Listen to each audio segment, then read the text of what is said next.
वीरभद्र और विष्णु ने किया भयंकर युद्ध। तारक संग आयुध सहित अतुल सदैव शक्रुद्ध। ब्रह्मा जी बोले, हे नारद जी, जब इस प्रकार देवताओं और दैत्यों ने विनाशकारी युद्ध आरंभ किया तो दैत्यराज तारक ने अपनी परम शक्ति को उठाकर इंद्र पर चला दिया, जिससे इंद्र घायल हो तत्काल ऐरावत से गिर पड़े। इसी प्रकार अपनी रणकुशलता से असुरों ने भी लोकपालों को परास्त कर दिया और अन्य देवताओं को भी मार मार कर भगा दिया। असुर विजयी हो सिंहनाद करने लगे। बड़ा कोलाहल मचा। यह देख वीरभद्र को बड़ा क्रोध आया। वह वीर गणों से वेष्टित हो तारक के निकट जा उसे भीषण मारने लगा। सभी दैत्य मिलकर उससे भीषण युद्ध करने लगे। त्रिशूल, सृष्टि, पास, खड्ग, फरसा और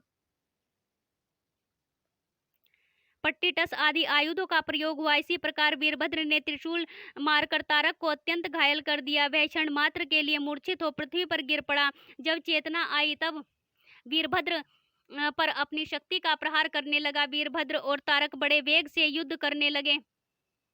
हे नारद जी, महाकौतुकी तारक ने भीषण संग्राम कर उसी क्षण वीरभद्र को मारकर युद्ध भूमि से भगा दिया। फिर तो उस महाकुपित असुर ने देवताओं पर अपने बाणों की झड़ी लगा दी। देवता युद्ध भूमि छोड़ भागने लगे। अब उन्हें भागते हुए देख स्वयं विष्णु जी ने अपने आयुधों सहित उससे युद्ध के लिए आगे बढ़े। विष्णु और तारक का महायुद्ध हुआ। उस रोमहर्षण युद्ध को सभी बड़े चाव से देखने लगे। हरि ने बड़े वेग से दैत्य पर अपनी गदा का प्रहार किया, परंतु उसी क्षण उस दैत्य ने त्रिशिख वाण मारकर उसके दो टुकड़े कर दिए। तब भगवान ने क्रुद्ध हो अपना सारंग धनुष उठा उस पर बाण चढ़ाकर उस असुर नायक पर प्रहार किया। असुर उनके बाणों को काटने लगा। फिर शक्ति उठाकर विष्णु जी को जो मारा वह मूर्छित हो पृथ्वी पर गिर पड़े, परंतु क्षण मात्र में ही उठकर उन्होंने अपना सुदर्शन चक्र चला दिया। चक्र से ताड़ित असुर पृथ्वी पर गिर पड़ा। फिर उठकर वह चक्र को छेदते हुए विष्णु जी को ताड़न करने लगा। विष्णु जी उस पर गदा का प्रहार करने लगे। इंद्र विष्णु देवेश का तारक संग आगे युद्ध अनुपम वर्णन से परे हुआ। निरंतर युद्ध।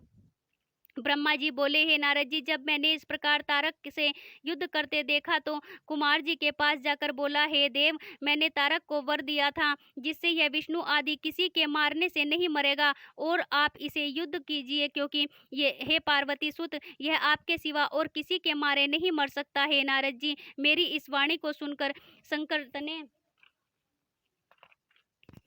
कुमार रथ से उतरकर पैदल ही हो गए और एक परम कांतिमान उल्का के समान अपनी शक्ति को उठा लिया। तब देवताओं को मारने वाले तारक ने उन्हें देखकर कहा, क्या शत्रुओं पर प्रहार करने वाला यह कुमार यही है? परंतु मैं एक ही वीर इस कुमार को तथा सब वीरों सहित तुम्हारे सब लोकपालों और गणों को युद्ध में मार सकता हूँ। ऐसा कह वह महाबली कुमार की ओर वक्र दृष्टि से देखता हुआ अपनी एक परम अद्भुत शक्ति को धारण कर युद्ध करने लगा। फिर देवताओं ने कहा, अरे मूर्ख, तुमने इस वक्त बालक को मेरे सामने क्यों कर दिया है?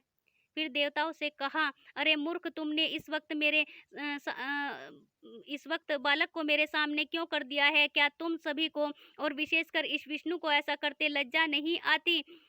परंतु क्यों आती? यह विष्णु तो सर्वदा का निर्लज, दोषी, छली और अविवेकी है। इसी प्रकार तो इसने न जाने कितने छल और पाप किए हैं। यह इंद्र भी तो ऐसा ही है। देखो ने इन्होंने इस बालक को मेरे सामने कर दिया।